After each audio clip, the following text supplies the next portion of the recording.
ఏమండి AP politics మీద మీ అభిప్రాయం ఏంటిది అసలు? ఏపీ పాలిటిక్స్ మీద ఇన్నాళ్ళు మా రోజులు 20 ఏళ్ల కింద మన చంద్రబాబు నాయుడు వైఎస్ఆర్ చేసినప్పుడు ఒక రకంగా ఉంది. ఇప్పుడు చూస్తేనే వార్ 2 అట్ట నడుతుంది కదా.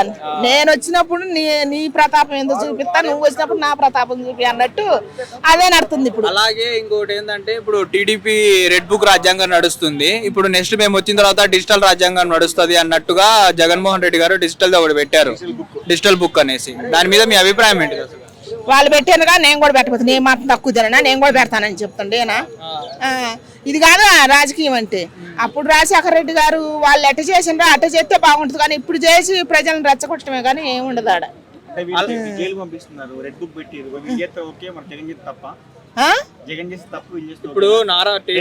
ఇప్పుడు ఆయన జగన్ గారు చేసిందని వీళ్ళు తప్పు పట్టారు, ఇప్పుడు వీళ్ళు చేస్తే కూడా తప్ప. అంటే వాళ్ళు పెట్టలే, వాళ్ళు పాపం తప్పు చేయకపోయినా కూడా మాటలు చెప్పారు కదా. అది ప్రజలు అందరూ వాళ్ళ పేర్లు నాకు తెలియదు కానీ ఇచ్చలు విడికి తిట్టిండ్రులే ప్రజలకు కానొచ్చిన వాళ్ళంతా. రెడ్ బుక్ అనేది వాళ్ళ పేర్లు ఉన్నాయి కానీ రెడ్ బుక్ అన్నారు కానీ ఆ రెడ్ బుక్ లో ఉన్న పేర్లు కానీ వాళ్ళు కానీ ఎవరు ఇంకా చర్యలు అనేది తీసుకోలేదు. దాని గురించి మీరు ఏం చెబుతారు? మీరు ఎవరు ఎందుకు తీసుకోవట్లేదు? తీసుకుంటారు కదా. రోజా లేదు, నాని లేదు, అందరూ రెడ్ బుక్ అందరూ అరసన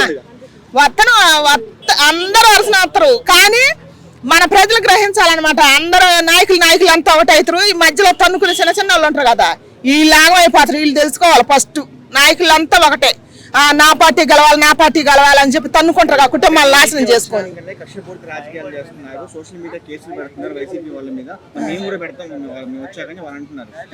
పెడతారు మరి, వీళ్ళు పెట్టినప్పుడు వాళ్ళు కూడా పెడతారు కదా. అదే నడుతుందండి ఇప్పుడు రాజకీయం. మాత్రం నాకు తెలిసిన వరకు 10 ఏళ్ల కింద 15 ఏళ్ల కింద వేరుంది రాజకీయం. ఇప్పుడు రాజకీయం ఏముంది? ఎంతసేపు ఉండా నా మీద ఖర్చు నీకు ఎంతవరకు ఉందో నీ మీద ఖర్చు కూడా నేను అంతవరకు తీర్చుకుంటాను అంటున్నా. అది కాదు కదా రాజకీయం. ఎంతసేపు ఉన్న ప్రజలు నాశనం అయిపోతారు దీనివల్ల. ఇప్పుడు రాష్ట్రాన్ని డెవలప్ చేయకుండా వీళ్ళు కక్షలు సాధించి అసలు ఏం సాధిద్దాం అనుకుంటున్నారు? అదే మరి ప్రజలకు మంచి చేయాలనుకున్న నాయకుడు ఖర్చులు కాదు. ఇప్పుడు నీ పరిపాలనలో నువ్వు ఎంత మంచి చేసినావు, నేను గెలిచినప్పుడు నా పరిపాలన ఎంత జరుగుద్దని చూసుకోవాలి.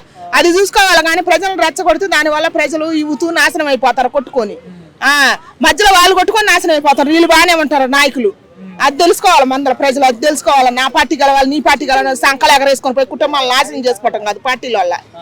అది తెలుసుకొని ముందల ఎవరు పార్టీ గెలిచినా కూడా వచ్చే ఒరిగేది ఏముండదు. మనకు మంచి జరగాలి కదా ముందల మెయిన్, అది చూసుకోవాలి. పవన్ కళ్యాణ్ గారు అధికారంలో రాకముందు నాకు ఒక్కసారి ఎమ్మెల్యేగా గెలిపించి అసెంబ్లీకి పంపించండి, నేను రాష్ట్రాన్ని డెవలప్ చేస్తాను అది ఇది అనేసి అన్నారు. ఇప్పుడు వచ్చిన తర్వాత ఏం చేస్తున్నారు? చేస్తుండగా ఆయన కూడా సినిమా టికెట్లు పెంచుకోవడం తప్ప ఇంకా చేసేది ఏం లేదని. లేదు మంచిగా చేస్తుండలే, అదే మంచిగా చేస్తాను. మంచి చేసినా ఆయన మంచిగా చేయాలనాలి. ఇప్పుడు ఈయన పరిపాలన ఉన్నప్పుడు ఈయన కొంతవరకు అమ్మఒడి పథకం ఇవన్నీ ఈయన పెట్టిండ్రా జగన్ గారు. చంద్రబాబు నాయుడు పరిపాలన ఉన్నప్పుడు ఆయన కొంతవరకు చాలా చేసిండు ఆయన అనుభవంతో. ఇప్పుడు మన పవన్ కళ్యాణ్ వచ్చినప్పుడు కూడా ఈయన కూడా మంచిగా చేస్తుండు కదా. మంచి టికెట్లు రేటు పెంచుకోవడం మీలాంటి వాళ్ళు సినిమాకి వెళ్ళాలి అంటే 250 రూపాయలు ఎక్కువ మీకు. అలాంటిది 1000 రూపాయలు టికెట్ పెడితే ఎవరు వెళ్తారు? ఒక్కరోజే పెంచింది, ఒక్కరోజు పెంచిండు, తర్వాత తక్కువ వచ్చిందిలే, తక్కువే వచ్చింది. 1 వీక్ దాకా అలాగే 1000 రూపాయల టికెట్ ఉంది. ఆయన వచ్చినా కూడా పేద ప్రజలకు పంచి పెడతాడులే నాన్న, కనపడుతున్నాయి రోడ్లు ఎత్తుండు కనపడుతున్నాయి. ఆయన సొంత డబ్బులతో వేసింది, ప్రభుత్వం డబ్బులతో ఏడ వేసింది. ఆయన సినిమాలు కష్టపడి సినిమాలు తీసి వేస్తాడు కదా. వీళ్ళంతా రాజకీయంగా సంపాదించుకోండి. ఇప్పుడు ఒక పార్టీ అని నాకైతే ఒక పార్టీ మీద ఫీలింగ్ కాదు. మన తెలుగుదేశం ఉన్నా మన ఇప్పుడు కాంగ్రెస్ వైసీపీ ఎవరున్నా కూడా ఈ రాజకీయ పరంగా సెటిల్ అయ్యారు. వీళ్ళ కాడ కోట్లు ఉన్నాయి. పవన్ కళ్యాణ్ అనే వ్యక్తిగా ఆయన కాడ రాజకీయ పరంగా కోట్లు లేవు. ఆయన సినిమా తీసి సంపాదించుకుని డబ్బులు రైతులకు పంచి పెట్టిండు. అదైతే కానొస్తుంది. ఎంతమంది ఎంత మాయ చేసినా కూడా మంచి అయితే కానొస్తుంది కదా. జగన్మోహన్ రెడ్డి గారు పవన్ కళ్యాణ్ గారు కలుపుతారు, పవన్ కళ్యాణ్ గారు సీఎం చేస్తారన్నారు. ఎంతమంది నిజం మేడం అది? ఫ్యూచర్ లో ఒకళ్ళు చేస్తే సీఎం అయ్యేదే ఉంది. ఎవరు మంచి స్థానాన్ని బట్టి వాళ్ళు అవుతారు కానీ అదంతా. మరి జనసేన అని పార్టీ పెట్టేసి సపరేట్ గా మళ్ళీ తీసుకుని వెళ్ళి అన్నయ్య కాంగ్రెస్ లో కలిపినట్టే జనసేన తీసుకుని వెళ్ళి టీడీపీలో కలపడం ఎంతవరకు కరెక్ట్ అసలు? ఇది ఆయన సీనియర్, ఇప్పుడు సీనియర్ అనుభవం చంద్రబాబు నాయుడు అనుభవం ఉంది కదా. అనుభవం కరెక్టే. ఇప్పుడు మీలాంటి నాయకులు అభిమానులు ఉంటారు పవన్ కళ్యాణ్ కి, జెండా మోసే వాళ్ళు. అలాంటి వాళ్ళు ఇప్పుడు మీరు జనసేన జెండాతో పాటు టీడీపీ జెండా కూడా మోయడానికి ఇష్టపడరు కదా. మీరు సొంతంగా పార్టీ పెట్టుకొని ఇప్పుడు వాళ్ళ జెండాలు మోసేది ఏందనేసి.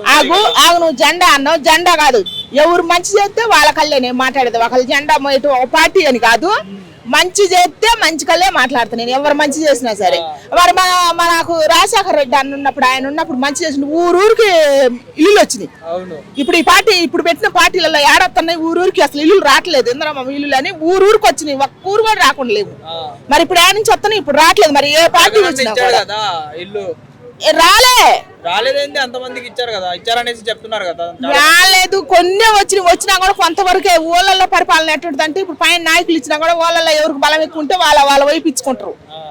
అదే నడుతుంది. కానీ మన రాజశేఖర రెడ్డి గారు ఉన్నప్పుడు కానీ, చంద్రబాబు నాయుడు గారు ఉన్నప్పుడు కానీ ఊరికి వచ్చినాయి అందిని పథకాలు. ఇప్పుడు అందట్లే. పరిపాలన చూసుకోమని, చెక్ చేసుకోమని పోయి ఏడందుతున్నాయి. 5 గ్యారెంటీలు ఇచ్చారు. 5 గ్యారెంటీలు సూపర్ హిట్ అనేసి టీడీపీ వాళ్ళు పెద్ద ప్రచారం. 6 గ్యారెంటీ సూపర్ 6 ఇచ్చారు. సూపర్ 6 ఇచ్చి అన్ని సూపర్ హిట్ 6 కూడా అమలు చేసేసాము అనేసి పెద్ద సభ పెట్టారు. కానీ వైసీపీ వాళ్ళు ఏమంటున్నారంటే మీరు 6 హామీలు ఇచ్చి కనీసం ఒక్కటి కూడా నెరవేర్చలేదు అది అనేసి మాట్లాడుతున్నారు కదా. దాని మీద మీరేం మాట్లాడుతున్నారు? చేస్తుండ్రు వాళ్ళు కూడా కొన్ని అయినలే. మరి 6 గ్యారెంటీలు అమలైన పెట్టారు కదా, వరుసన ఒకటి చేస్తుంటారు అనమాట. రాజకీయ నాయకులు అంటే అన్ని ఒకసారి చేయరు కదా. ఇప్పుడు పార్టీలో ఇప్పుడు రాజకీయమే అట్టుంది. అన్ని ఒకసారి ఏడాది మనం ముంచడమే కానీ మళ్ళీ ముంచి కానీ అప్పుడు లేపుతారు. ఇప్పుడు ఆడవాళ్ళకి ఫ్రీ బస్ అవసరం, ఆదాయం లేనప్పుడు ఏపీ ప్రభుత్వానికి. ఎవరికి? ఆడవాళ్ళు ఫ్రీ బస్సు పెట్టిండ్రులే కానీ ఏపీ ప్రభుత్వం అయినా మన తెలంగాణ ప్రభుత్వం అయినా ఫ్రీ బస్ అంటే ఆడవాళ్ళు యాత్ర ఓట్లని పెట్టిండ్రు, వేపించుకోరు, గెలిచారులే. కానీ నేను చెప్పేది ఏంటంటే ఇప్పుడు పింఛన ఒక్కరికి ఇస్తాను. నేను ఇది ఒకటి చెప్పాలనుకుంటున్నా. తెలంగాణకు కానీ ఆంధ్రాకి కానీ మగవాళ్ళకి కూడా ఇవ్వాలి పింఛన. ఇద్దరికి ఆడవాళ్ళకి మగవాళ్ళకి. ఎందుకంటే ఒక్కొక్క ఇంట్లో పేదవాళ్ళు ఉంటారు. ఇప్పుడు ఒక్కరికే వస్తే వెళ్ళట్లేదు. అందుకని ఇద్దరు ముసలోళ్ళు కాబట్టి ఇద్దరికి పింఛన్ ఇవ్వాలి. ఇవన్నీ పెట్టకుండా అనమాట. ఇప్పుడు పనికిరాని పథకాలు కొన్ని తీసేసి మంచి మగవాళ్ళకి ఇప్పుడు ఇద్దరికి ముసలాయనకి ఇద్దరికి ఇచ్చేటట్టు చేస్తే బాగుంటుందని నా కోరిక. ప్రభుత్వం ఆలోచించాలి, ఆ రాష్ట్రం వాళ్ళు కానీ ఈ రాష్ట్రం వాళ్ళు కానీ. పెన్షన్లు ఇవన్నీ ఇవ్వడం వల్లే ప్రైవేట్ కాలేజీలు కానీ చదువు అనేది ప్రైవేటీకరణ చేసేస్తున్నారు. అన్ని గవర్నమెంట్, విశాఖ ఉక్కు నుంచి అన్ని గవర్నమెంట్ మొత్తం ప్రైవేటీకరణ చేస్తున్నారు అంటే జగన్మోహన్ రెడ్డి గారు అంటున్నారమ్మా. దాని గురించి మీరు ఏమంటారు? ఇప్పుడు చదువు గురించి చెప్పాలి. ఆయన చెప్పింది ఏంటంటే ఉన్నాయి మొత్తం అమ్ముకు దొబ్బేస్తున్నారు. అమ్మకు దొబ్బేస్తే ఇప్పుడు మనకంటూ ఏమి ఉండదు కదా అనేసి ఆయన క్వశ్చన్ వేశారు. ఇప్పుడు అసలు ఊరు వచ్చినా కూడా అమ్మకు దొబ్బేసినా ఏం పెట్టినా కాలేజీలు పెట్టినా విద్యార్థులకు ఒరిగింది ఏముంది? కష్టపడి తల్లిదండ్రులు సంపాదించుకొని వాళ్ళు కడతారు, లక్షలు కట్టుకుంటారు. కానీ ఇప్పుడు చదువుకున్న వాళ్ళు ఎంతో మంది నిరుద్యోగులు ఉండరు. ఎంతో కడుపాయ కట్టుకొని తల్లిదండ్రులు కష్టం చేసుకొని చదివించే వాళ్ళు చాలా మంది ఉండరు. ఎంతో చదువుకున్న వాళ్ళు ఉండరు. ఇంతమంది రాజకీయ నాయకులు ఆ పార్టీ ఈ పార్టీ అని మనం బుద్ధి లేకుండా జెండాలు మోసి మాట్లాడుకోవడమే కానీ ఎంతమందికి ఉద్యోగాలు వస్తా నేను పోరాడుతానరా? ఎవరైనా పోరాడుతానరా?